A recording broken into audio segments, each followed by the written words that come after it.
Hi, it's Friday, March 20th, and you can see it's snowing here in New York on this beginning of spring. And I just wanted to talk a little bit about foreclosures. I've been blogging a lot about them and how I think reverse mortgages can really help people.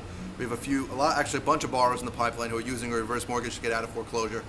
But there's this perception out there that there's this foreclosure crisis, where there's millions of people that are being victimized and being thrown out of the house. And we have a company here that we buy pools of distressed loans, homes that are in foreclosure, and I can tell you that from what I see, and it's really across the country, a vast majority of the people in foreclosure, vast majority of the loans are vacant properties where people thought they were going to flip the property and couldn't, or properties where they're even renting right now.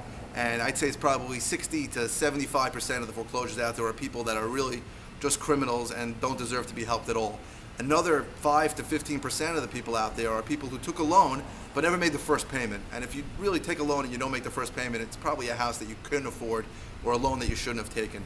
So this foreclosure crisis that's out there is really not what it seems to be. It's maybe 10% of what's out there, from what I see, are people that need any help and deserve any help whatsoever. The rest of the people don't deserve any help.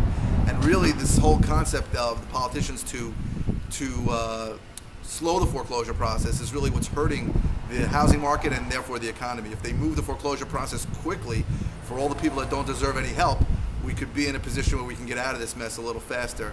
And I don't know how you feel about it, but from what I see, it seems very clear that a vast majority of the people that are in foreclosure really don't deserve any government help and shouldn't have their foreclosure slowed down at all, but sped up.